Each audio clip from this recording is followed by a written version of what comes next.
இன்னைக்கு என்னடா பண்ண போற? மட்டன் கோலா உருண்டை. அதுக்கு வந்து தேவையான பொருட்கள்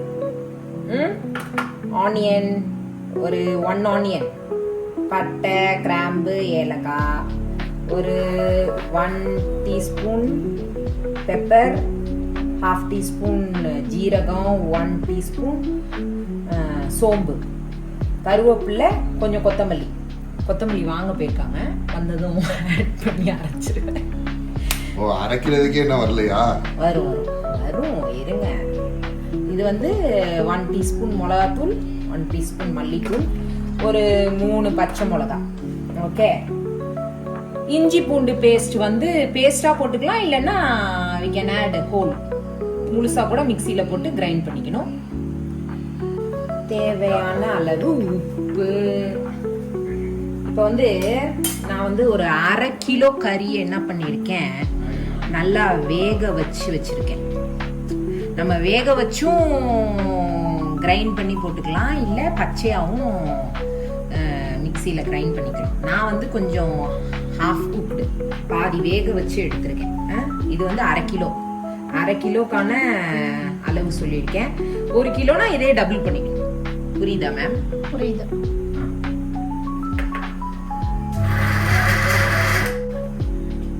இது மாதிரி அரைச்சு எடுத்துக்கணும். தெரியுதுங்களா? நல்லா தெரியுது மேம். உங்களுக்கு தெரியுதுங்க? சூப்பரா தெரியுது.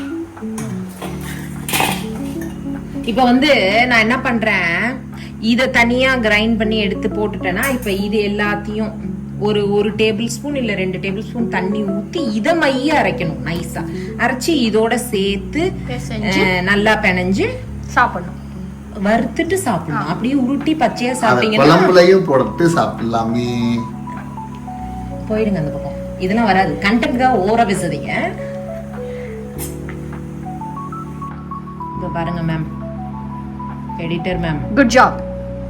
குட் ஜாப் இல்ல மேம், என்ன ஜாப் பண்ணிருக்கேன்னு சொல்லுங்க ஃபர்ஸ்ட்.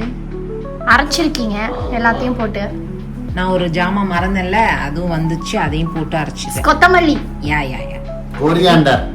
இப்போ வந்து இஞ்சி பூண்டு பேஸ்ட் வந்து நான் ஆட் பண்ணியிருக்கேன். நீங்கள் முழு இஞ்சி பூண்டாக இருந்தால் கூட ஒரு 5 பல்லு பூண்டு, ஒரு இன்ச்சு இஞ்சி போட்டு கூட கிரைண்ட் பண்ணி இதில் சேர்த்துக்கலாம். நான் வந்து இஞ்சி பூண்டு பேஸ்ட்டாக போட்டேன். உப்பு மறந்துடாதீங்க, கணக்காக அளவான உப்பு. இந்த கிரைண்ட் பேஸ்ட்டை இதில் போட்டு பிணைய வேண்டியது. வாசனை செம்மையா இருக்குல்ல? உங்களுக்கு சளி? ஆமாங்க. என்ன வாசனை சொல்லுங்க பாப்போம். கொத்தமல்லி வாசனை தான் வருது. அவ்வளோ ஜாமான் போட்டு அரைச்சிருக்கேன், சப்பையா கொத்தமல்லி வாசனை அடிக்குதுங்கிற. மறந்து போன வாசனை தான் கரெக்டா வருது. அவ்வளவுதான். That's all. ரெடி. சிம்பிள்ல. ஆக்கும் போதே சாப்பிடணும் போலதான் தோணுது. வறுக்கிறப்ப எப்படி இருக்கும்பா? பயந்து போய் நிக்கிறீங்க, பார்க்கவே பயமா இருக்கோ? என்னத்தையோ செய்யறா. அவ்வளவுதான். இது என்ன தெரியுமா, இப்ப ஃபைனலா இது அப்படியே இப்படி உருட்டி போட்டா எண்ணெயில அப்படியே பிரிஞ்சு அப்படி அந்த பக்கம் ஸ்ரீலங்காவுக்கும் இப்படி போயிடும். அப்படி போகாம இருக்க நம்ம என்ன பண்ணணும்? அப்படி இருக்க ஊரே சொல்லல. இந்த பக்கம்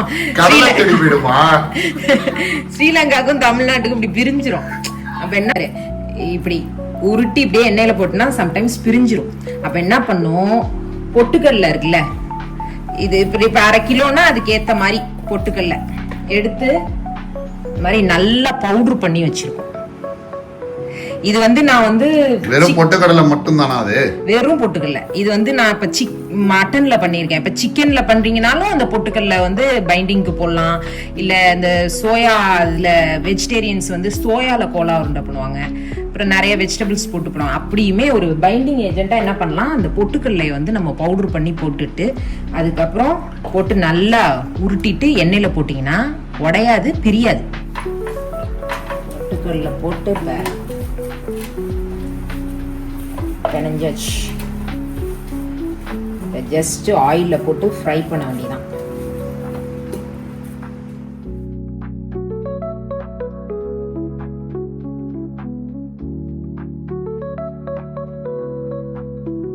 அடுப்பை மங்களகரமாக ஆன் பண்ணியாச்சு.